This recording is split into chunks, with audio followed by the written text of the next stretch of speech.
Hi people. Before I begin this, I'd like to thank RT for doing this documentary on my dad.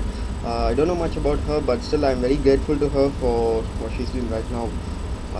There's something I wish I could do for my dad, but RT is doing it on my behalf, so thanks to her.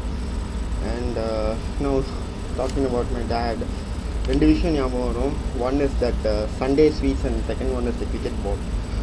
Sunday sweetsனால் like ex ஸ்டூடெண்ட்ஸ்னால் every Sunday வருவாங்க.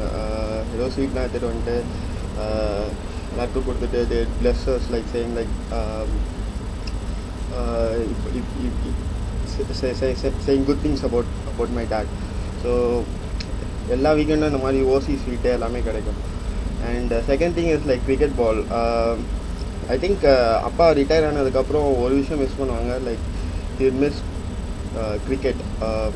அவங்க college டீமில் அவங்க விளையாண்டுட்டு இருந்தாங்கன்னா miss பண்ணுவாங்க. So don't worry dad. லோக்கலாக Kotturpuram டீமில் உங்களை ரெக்கமெண்ட் பண்ண சொல்லி கேட்டுட்ருக்கோம். பட் எவ்வளோ தூரம் ஒர்க் அவுட் ஆகும்னு தெரியாது. Let's see if things work out. And அப்பா பற்றி சொன்னோன்னா ட்ரேட்மார்க் இஸ் ஒன் ஜோல்னா பை அண்ட் தகரடப்பா சைக்கிள். எனக்கு இன்னும் நல்லா ஞாபகம் இருக்குது. வித்யா மண்டர் ஸ்கூலில் வந்துட்டு அப்பாவை சீஃப் கெஸ்ட்டாக கூப்பிட்டாங்க. அண்ட் அது ஒரு ஜோல்னா பைய ஒரு தகரடப்பா சைக்கிளில் தான் சீஃப் கெஸ்ட்டாக போனார். போனவங்களாம் என்ன பார்த்து தான் கேட்டானுங்க, என்னடா இவன் இவ்வளோ சம்பாதிச்சுனா ஒரு காரில்லாம் போக மாட்டான், ஏதோ நான் ஏதோ கொடுமை பண்ணுற மாதிரி. இல்லைப்பா, அவர் தான் சைக்கிளில் போகணும்னு அடம் முடித்தார். So I couldn't help that. And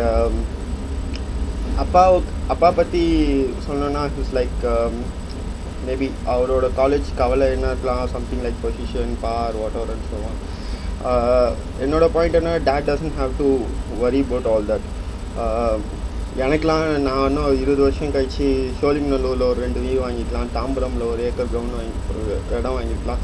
but அப்பா சம்பாதிச்சது கண்டிப்பாக என்னால் முடியாது. எனக்கெலாம் 20 இயர்ஸ் கழிச்சு யாரும் குடும்பத்தோட சாட்டர்டே ஈவினிங்லாம் வந்து ஸ்வீட்ஸ்லாம் கொடுத்து கையெல்லாம் கொடுத்துலாம் சான்ஸே கிடையாது. ஸோ இந்த பவர் பொசிஷன் எல்லாமே வந்துட்டு என்னோடய ஃபீல்டில் இருக்குது. அதை விட கொம்பன்லாம் நாங்கள் பார்த்தாச்சு. So dad doesn't have to worry about all that. He just has to be himself. எனக்கு I never had any ambition in life. சின்ன வயசுலலாம் அப்பாகிட்ட சொல்லிட்டு இருப்பேன், like I build you big school, நீங்கள் கடைசி வரைக்கும் அங்கே டீச் பண்ணிட்டே இருக்கலாம். ஏன்னா அப்பா ஆசை அதுதான், கடைசி வரைக்கும் டீச் பண்ணிகிட்டே இருக்கணும் அப்படின்ட்டு.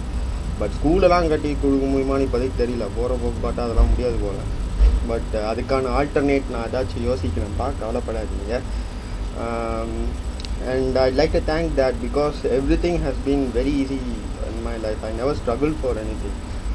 த ரீசன் இஸ் தட் என்ன எதுவுமே கஷ்டப்படாமல் எல்லாமே நடக்குதுன்னு யோசிக்கும் போது வாட் எவர் எனக்கு என்ன தோணுதுன்னா, அப்பா அவ்வளோ நல்லது பண்ணியிருக்காங்க, அதனால தான் நான் எதுவுமே கஷ்டப்படாமல் ஜாலியாக இருந்துட்டு இருக்கேன். So I mean, like I wish that he continues to do that. And once again I'd like to thank Aarti for doing this. Definitely I'll pray for her that she becomes whatever she aspires to be. And அப்பாக்கும் என்னோட எல்லா wishes. And keep rocking that, keep doing the good work. மிச்சத்தை சென்னை வந்து பேசலாம். Bye, take care.